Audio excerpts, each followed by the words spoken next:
welcome to the After Athena podcast. My name's Jade McAvoy. I'm a HR consultant here at After Athena, and I'm joined today by Natalie Parkinson, Head of Employment Litigation, also here at After Athena. Um, Today we're going to be discussing digital footprints and looking at the potential impact of everyone's digital footprint, because I would think that the majority of people have one, but um, looking at ways that that could potentially impact both the employer, the employee in a negative way. Um, and so I'll cut straight to it, Natalie. What do we mean by a digital footprint, first of all? Yeah, so when we talk about a digital footprint, we're looking at really data that's left behind when you use a digital service. So that could be accessing the internet using a mobile phone, a tablet, a laptop. And every time that any of us go online, we know that we are increasingly leaving behind a footprint, so data, and a trail of information effectively behind us. There are two ways really in which that manifests itself and in which it can take place passively and actively. If we think about it in the passive sense to start with, that's really when your data is collected, usually without you knowing as an individual that's happening. So that can be search engines storing things that you're searching. Please don't look at mine, I'm sure it's fine. um, but yeah, if you sort of go on to Google and you're typing a question in there, then that's stored. That's creating a footprint as the Mm, things that you're using it to search for whenever you're logged in. Web servers logging your computer's IP address when you visit a website. Obviously, some of these bigger companies use that to try and market to you. We know that. The other way in which that can manifest is an active footprint. And in terms of, I suppose, the modern workplace, mm, that's the area where I think we're seeing, certainly as employment lawyers, increased in areas of frustration, challenges for employers to deal with. And what we mean by that when we're talking about an active digital footprint, it's when an employee, an individual, a person actively shares information online. That could be an email that's sent, it could be a blog that they've got, it could be sharing things on social media, interacting with things on social media. Um, and all of that is effectively a person actively contributing to their digital footprint. And as I said, I think that this really is a key challenge for employers in the modern world to deal with. If you think about sort of 20 years ago, would you have had really somebody coming to a business to complain about something that an employee's done outside of work? Rarely, I would mm, say.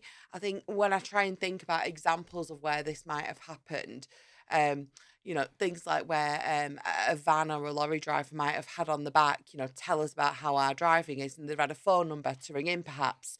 That might have been an mm, example of that. I very much doubt you'd have had somebody coming to you on a Monday morning saying, Steve, who works on your shop floor, was in the pub on Friday and said something that I found offensive. I mm, don't think that would have really happened. Whereas now in the modern world and the workplace that we're dealing with, increasingly, things that particularly are said online are coming back to employers in terms of the workplace.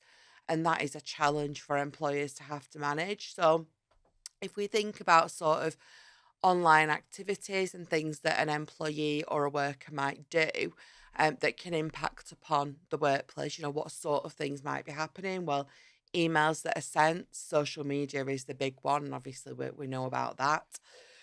Messages that are being sent. Also, things like banking and dating apps. That's a big one. Sharing photos, interacting with gaming websites, shopping, all of these types of mm. things, any online activity effectively, are things that an employee might do, but that are contributing to their digital footprint. Mm, that's it, and it's so easily accessible for everyone. I think most people use some form of social media, whether or not they're really active on it or not. Certainly, everyone knows it's there and everyone knows what it is.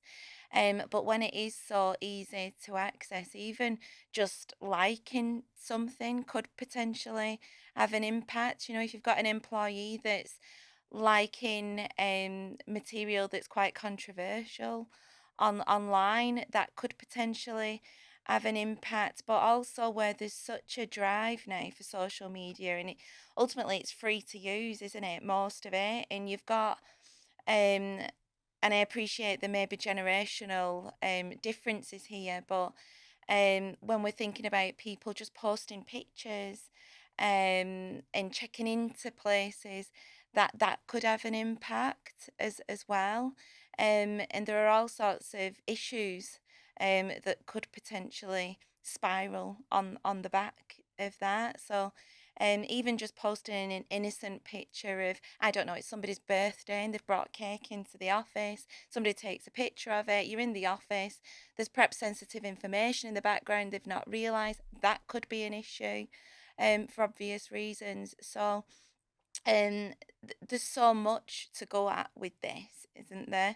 And we could have probably fill a full series Yeah. with it, let alone just one episode. But just thinking about some of those risks, then, how can employers minimise those risks?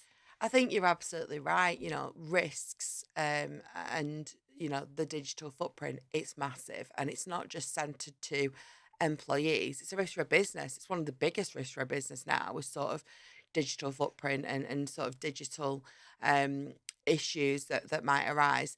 Employees, particularly if they are um, using computers as part of their job, which obviously a lot of people do now, most people do.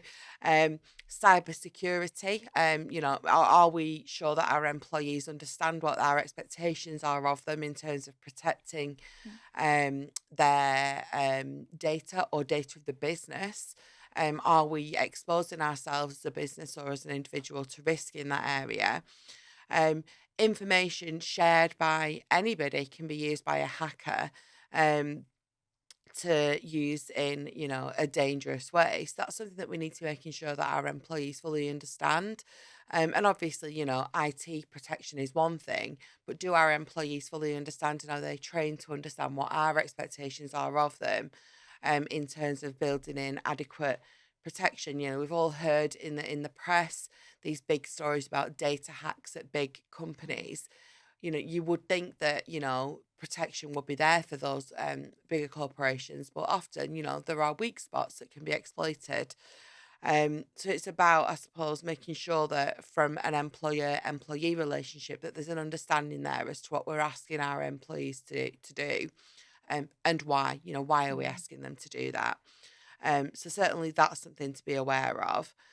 Reputational damage is the big one. mm, And I think there are a couple of factions to this. And as you say, we could talk about this for, at length. Not only from an individual perspective as an employee, what are they sharing online, but also the business. What is the business sharing online? And it can be used in two ways. I think that often it can be quite a clever marketing tool.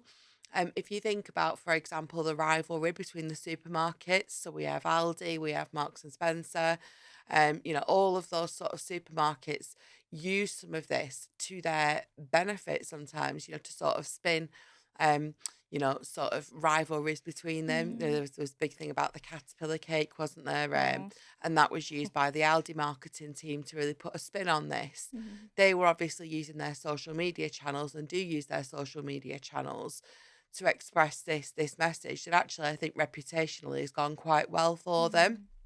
mm, Um, but obviously, we see instances where businesses might make use of social media, and that perhaps might not go so well for them. So they perhaps share a marketing tool or a message that doesn't land well with the public reputationally. That can obviously affect the business. In terms of employees, though, where we see this as employment laws, I think more frequently is where they are interacting with various views or topics on social media that somebody from the public at large disagrees with, mm, or sometimes even from within our own workplace disagrees with something that they see shared. or interacted with, and then that's then brought to our attention as the employer, and how do we manage that? I think if you go back a couple of years, we would more often see this where employees are friends outside of work. And one might see something on another's social media page that they disagree with, dislike, or are unhappy with. Um, an example that I had actually from probably about 5 years ago now was where an employee had presented as sick in the workplace, and then there was quite a wealth of information that they'd shared online to suggest that might not be the case. A colleague had seen that, didn't take kindly to it, and felt that actually they were really feeling that they were Mm. under the cosh at work and didn't appreciate that. And as such brought it to our attention as an employer. What do we do about that? How do we manage it? How do we approach it? Um, that was probably historically the way that we more often saw this. But I think more recently, what we're seeing, which is a really interesting thing for me, particularly as an employment lawyer, is lobbying bodies, where somebody might have a particular political stance that are actively seeking out people in higher level or senior positions that are interacting with things on social media that go against the grain, perhaps, of what that political lobby believes in, and then are bringing that to our attention to say, did you know that your MD has interacted with this view or Mm. interacted with that post? What do you as a business say about that? That can be really, really tricky to manage, but reputationally can be a massive risk.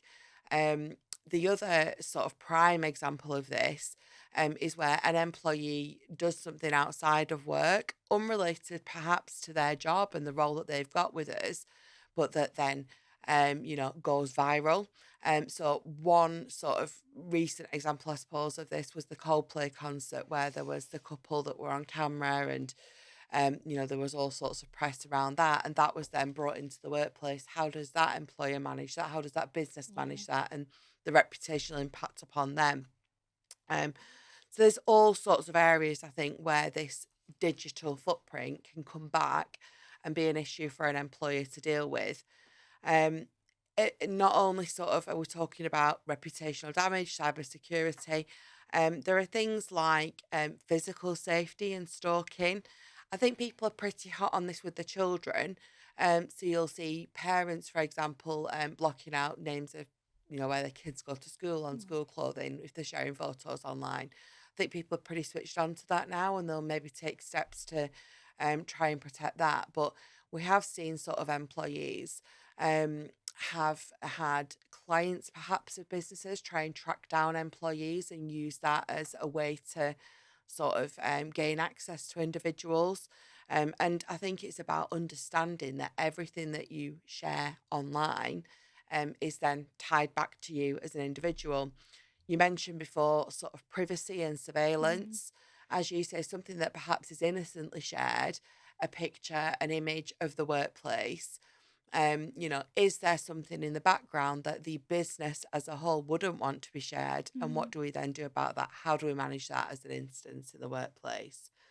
Um, and then, sort of, again, tying back in, I suppose, to these outside bodies that might have an issue. Another area where we see this as becoming a problem is that this is a permanent thing generally. So somebody might track back 10 years to something that was shared when somebody was a child or in their teenage formative years, and they've interacted with something and it's then coming back to bite them. Mm. And how do we manage that as an employer? So I think risk wise, there is a whole wealth of them. And as I say, we could sit here genuinely all day and just talk about those risks. And if I'm honest, for a business, the more you sit and think about it, the bigger a worry perhaps it is. Yeah, yeah.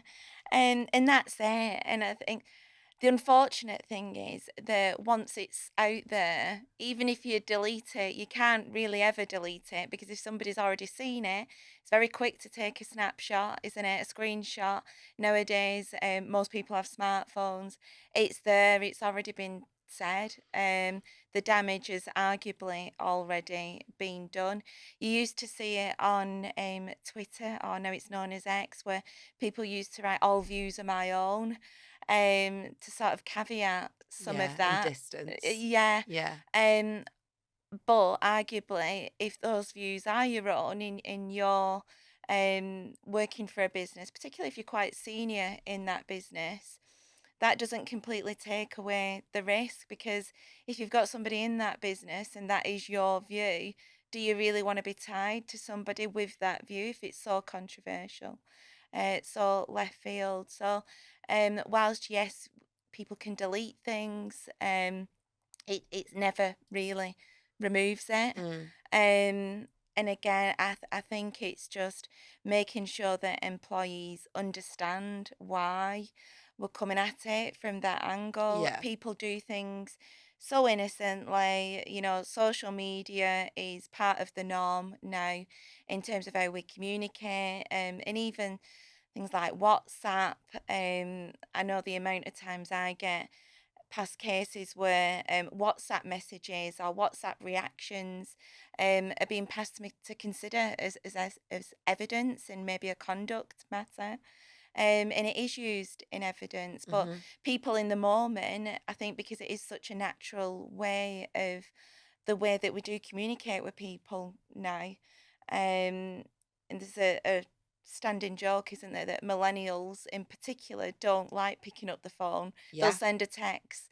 Gen Z send voice notes, and Mhm. we've got these common themes, with generational differences as well coming through. But it is permanent, and so I do agree. I think it's just educating the workforce and making them understand why we've got rules and why we've got these expectations in place, and that it's not that we're not being overly dictating for a reason. There's a real issue here for businesses to try and Mhm. manage and try and juggle, I guess, of what is reasonable as an employer, and how much say can they have in terms of what people interact with in their own Mhm. time, and how much views they can Yeah. express. And that is a real struggle, a real Yeah. challenge sometimes.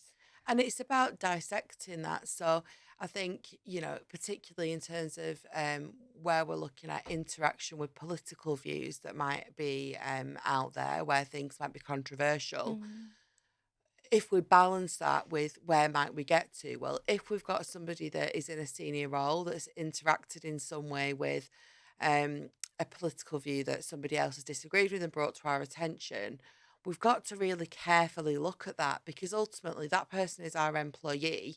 And we've got to understand, what is the interaction? Is it offensive? Is it not? Does it suggest that they support that view or not? mm, It's a point for careful investigation, really.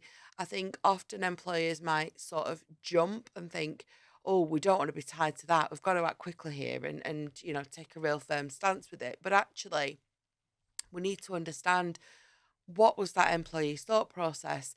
Do you engage with that view or do you not? And how much reputationally is this a problem for us? Because if we just jump and react quickly, that might not play out so well for us in an employment tribunal setting if that employee is to later bring a challenge to that dismissal and to raise an unfair dismissal claim.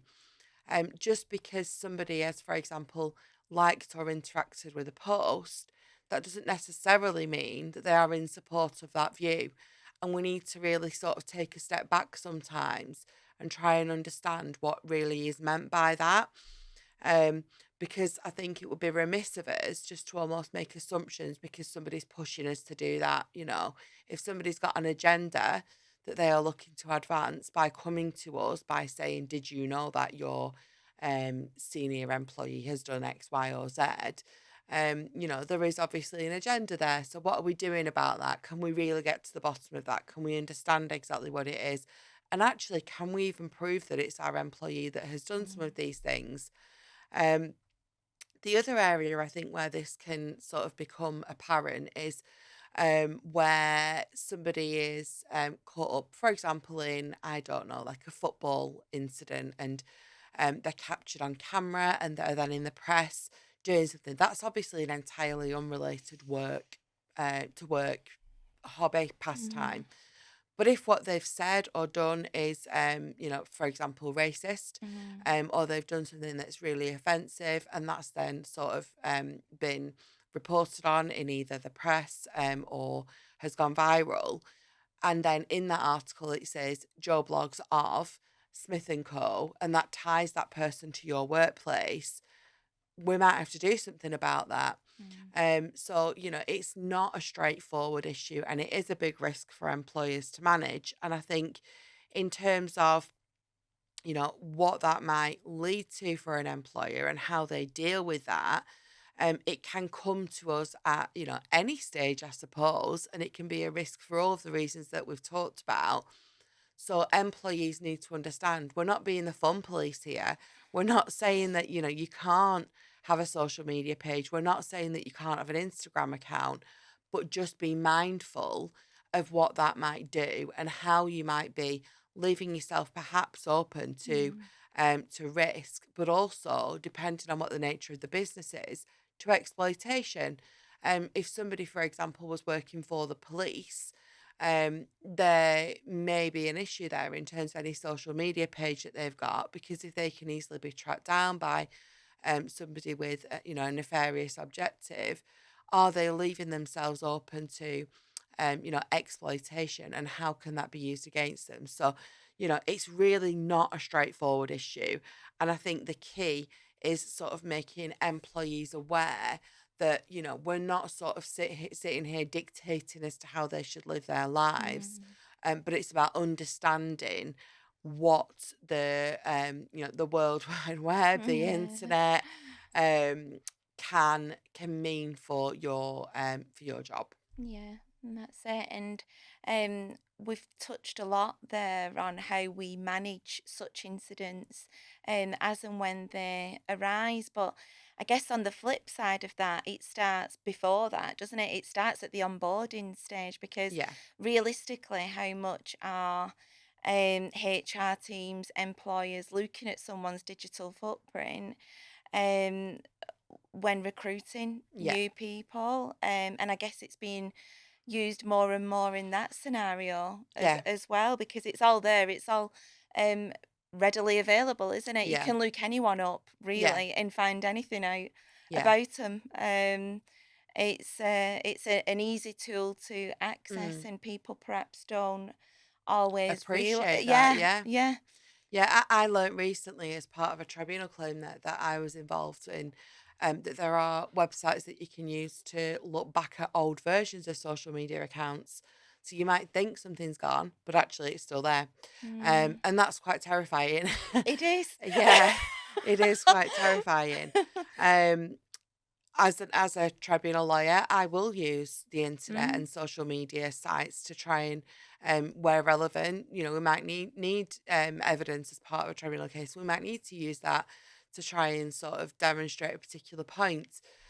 So I think we need to understand that that digital footprint once there, once you share something, you can't sometimes take it back.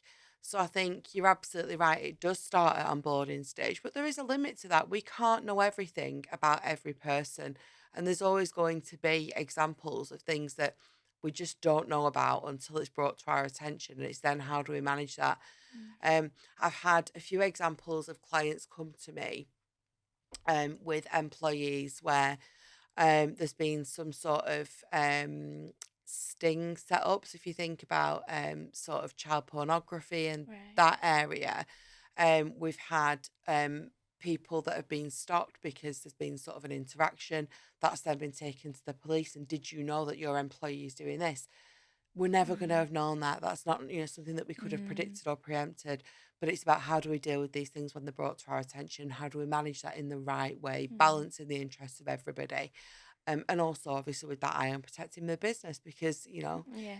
we're there to make money at the end of the day, and we need to make sure that we are protecting the business in the right way, and our reputation. So, it is difficult. So I think the onboarding process is absolutely key, but equally, we cannot know everything about everybody, and No. we can't think that we do.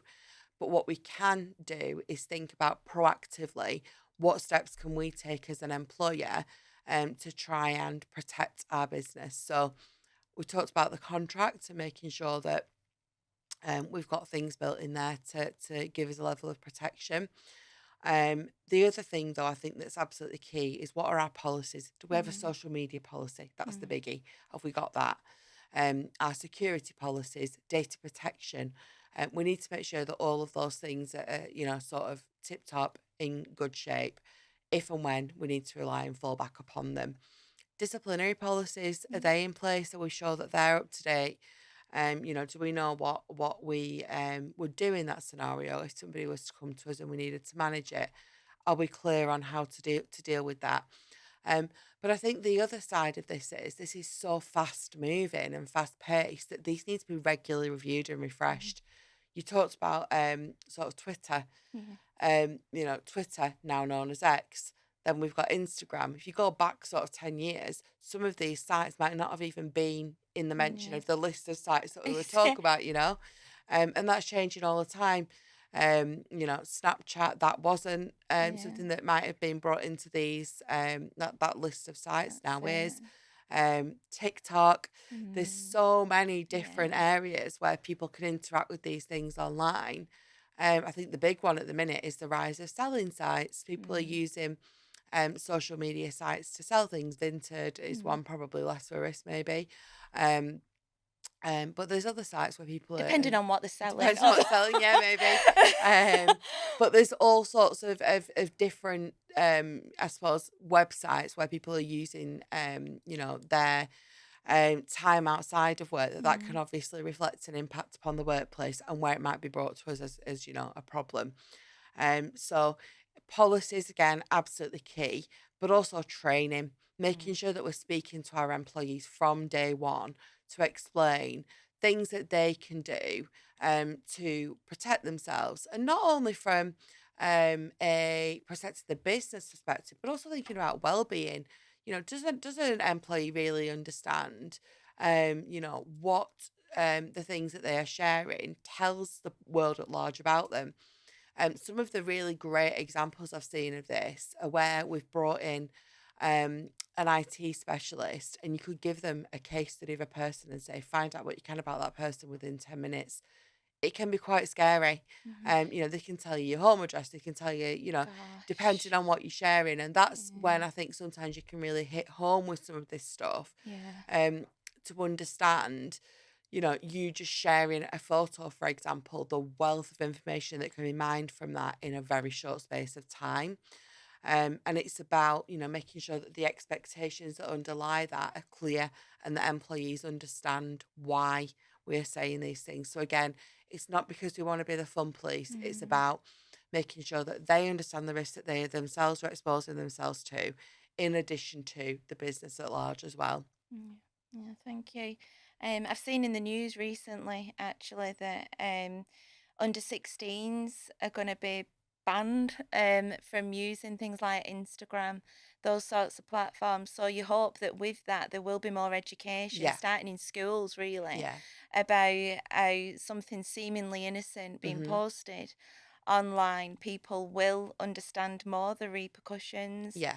of it. But certainly, people coming into the workplace, perhaps Gen Z or Mhm. younger generations, as they're coming through, may not have had that. And so I agree, it starts about educating the workforce, training, making sure that that communication's there and that they understand that we're not just trying to be the fun police as you put it, but really embedding that into the culture of Yeah. the why. And the why is, as with anything, the why is so important and how that feeds into culture, that we're not just dictating for the sake of dictating. There's a reason for it. And so making sure that people understand that reason. But when we're thinking about protection, it's not surprising that that legislation is being talked about so much, about bringing it in for children accessing Mhm. social media. But there's got to be a level of protection there for businesses as well, and people having such easy access to it. That does need to be monitored in some way, and then organisations do need to be prepared for when, unfortunately, it might go wrong, and we do need to manage that. So thank you. We have covered, like we said, we can go to town on this, and we can fill a lot more time with it. But if there is anything that we have discussed today, please do visit our website. Don't hesitate to get in touch, and Natalie or one of our employment lawyers would be happy to support. Thanks.